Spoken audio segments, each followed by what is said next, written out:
Okay, hey guys, we are going to be finishing up our pirate essay. It is time to write our conclusion. You should have your pirate essay roadmap pulled up. Make sure you also have your final draft pulled up, and I would go ahead and open up my sample expository essay. I'm going to be referring to that often. I'm also going to pull up a slideshow, which is in the essay outline template. So after the video, if you want to go back and view my slideshow that I'm talking about, pull up the essay template, scroll down where it talks about the outline, the conclusion, one paragraph, view slides, and you can open those slides to view them later. We are going to be restating, revise the thesis statement, and then putting the end of career and death notes. So back to my roadmap. Okay. How to write your conclusion. This is the portion of your essay that will leave a lasting impression on your reader. You want to make the best impression possible. Your conclusion should mirror your introduction in a way, for example, if you started your intro with a quote, according to so-and-so, and you have a quote mentioned, find a way to tie it back into your conclusion. You could say, remember the quote, blah, blah, blah, blah, blah, whatever the quote was you had in your introduction. So you could do that. Or if you started it with a question, refer back to that question by saying, remember the question, and then restate your question. You have to restate your topic and why it is important, but don't just repeat your thesis statement. Reword it now that your reader has more background information, now that you've told all your information. So if your thesis statement was Blackbeard was the most feared pirate, in your conclusion, you could change it to say, clearly, Blackbeard was a dangerous pirate, often referred to as the most feared pirate of all time. It is still saying that he is the most feared pirate, but you've reworded it, revised it to leave a better impression. So that topic sentence will be first, and then you can refer back to the quote at some point or refer back to the question at some point. Okay. You should restate your main ideas. This is a very brief summary. Try to reword your main ideas so that you're not saying them in the same way you have earlier in your essay. So for example, Blackbeard was a villainous pirate because he, and then list very briefly a few things that he did. You have 4 body paragraphs. Mention at least one thing from every body paragraph. Also in your conclusion, your final way to end. Here are some options. I have highlighted the best choices, probably for most of you. A call to action. How can your reader use this information to solve a problem? If you want to research information that piracy is still an issue, you could do that.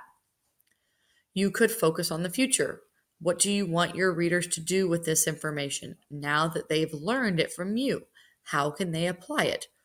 If you want to go and choose this option, how is it you're wanting me to apply this information into the future if I were to ever encounter pirates? The 2 highlighted suggestions are going to be your best ones. You could do a question to leave your reader thinking about the topic.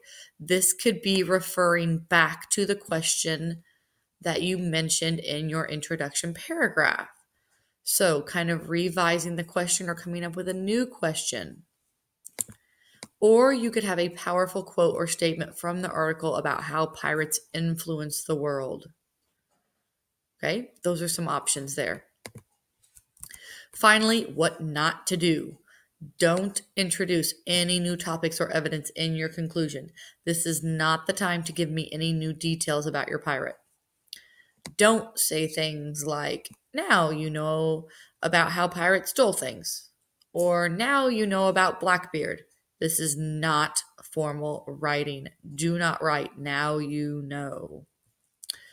Also, don't repeat your thesis statement word for word. That means don't copy it, paste it as your first sentence.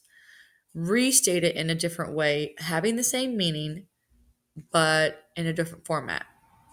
So now that I've just gone through my slides, you can go back and open up my slides in the outline here as many times as you need to. I am going to read through my conclusion so that you can have an idea of everything put together.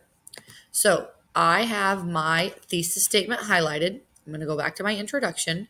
My original thesis statement was, King John of England was a powerful king whose reign led to a lasting principles of liberty to the English people. I didn't copy and paste that. I revised it. So now it says that King John was a very powerful king who left a lasting impact on the future of England and the United States. It means generally the same thing, but I chose some different words. Then I summarized his main things that I've talked about, and then talk about how he ended up dying. So this section talks about how he ended up dying. He had to deal with many wars, but he did not die on the battlefield.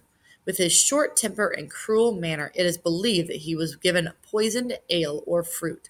This led to dysentery, which caused his death. Dysentery is an infection of the intestines that results in severe diarrhea. My final lasting impact is a quote. As the phrase goes, what comes around goes around. This shows that cruel people will meet cruel deaths, because having a death resulting from severe diarrhea is a cruel death for cruel people. So you're ending it with a quote that has a lasting impact that relates back to how they died. That's how I did it. Okay? Rewatch this video as many times as you need to. Ask questions if you are unclear about my specifics, but you start with your thesis statement, you talk about how they died, and then end with a lasting impact. Good luck, guys.